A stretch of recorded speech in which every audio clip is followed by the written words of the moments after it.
Magandang umaga po ng Miyerkules sa inyong lahat. Midweek na nga at narito na ang lagay ng ating panahon ngayong August 14, 2024. Live tayo ngayon mula dito sa Pag-asa Weather Forecasting Center.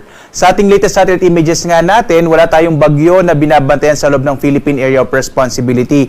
Bagamat meron tayong bagyo sa labas, ito ang Severe Tropical Storm Ampil na halos 2,000 kilometro east-northeast extreme northern Luzon. Ang ibig sabihin pala ng Ampil ay sampalok mula naman ito sa bansang Cambodia. Hindi ito direkta makaka-apekto na sa ating bansa, hindi na ito masyadong napapalakas ang hanging habagat at itong Severe Tropical Storm Ampil ay patungo na sa bahagi naman ng Japan. Yung Ampil po ay isang international name.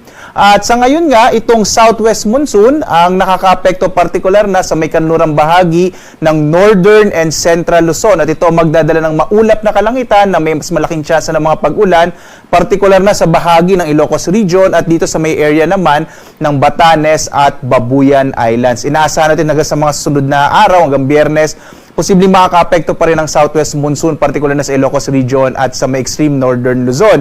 Samantala, sa lalabing bahagi nating bansa, sa Kamaynilaan at dito sa may Visayas, Mindanao at lalabing bahagi ng Luzon, patuloy na makararanas ng generally fair weather. Mapapansin nyo, walang masyadong kaulapan dito sa may area ng Visayas at gayon din dito sa may Mindanao. Kaya generally fair weather tayo.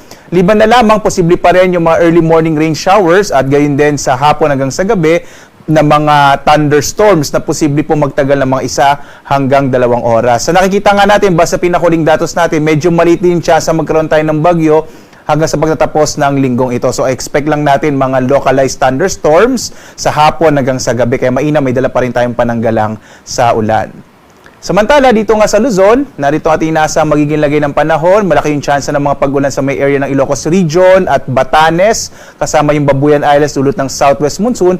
Habang sa lalabing bahagi ng Luzon, medyo mainit ang panahon pa rin sa tanghali, habang malaking tsansa ng mga pag-ulan sa hapon hanggang sa gabi dulot ng mga localized thunderstorms. Yung agwat nga ng temperatura sa Lawag na sa 25 to 32 degrees Celsius, sa Baguio 17 to 22 degrees Celsius, habang sa Tuguegarao 25 to 33 degrees Celsius. Sa Kamaynilaan, nasa 25 to 32 degrees Celsius. Para dun sa ating motorcade mamaya, para sa ating mga Olympians, posible naman yung mga localized thunderstorms pa rin lalo na sa hapon. Sa Tagaytay, nasa 23 to 30 degrees Celsius, habang sa Legazpi, 26 to 32 degrees Celsius. Dito tayo sa Palawan, Visayas at Mindanao. Sa Bay area naman ng Palawan, inaasahan din natin ang mga isolated rain showers and thunderstorms. Agwat ang temperatura sa Kalayaan Islands, 25 to 32 degrees Celsius. Sa Puerto Princesa naman, 25 to 32 degrees Celsius din ang agwat ng temperatura. Sa Kabisayaan, mga pulupulong pag-ulan, pagkilat pagkulog din yung mararanasan. Agwat ang temperatura sa Iloilo, 25 to 32. Sa Cebu, hanggang 33 degrees Celsius. Habang sa Tacloban, 26 to 32 degrees Celsius. Malaking bahagi naman ng Mindanao ay makararanas pa rin ng medyo mainit na panahon sa tanghali, habang malaking tsansa ng mga pag-ulan sa hapon hanggang sa gabi. Agwat nga ng temperatura natin sa Zamboanga City, 24 to 33 degrees Celsius. Sa Cagayan de Oro naman, 25 to 32 degrees Celsius. Habang sa area ng Davao, 25 to 33 degrees Celsius. Bagamat generally fair weather nga, no, pero posible pa rin yung mga isolated rain showers and thunderstorms sa hapon hanggang sa gabi.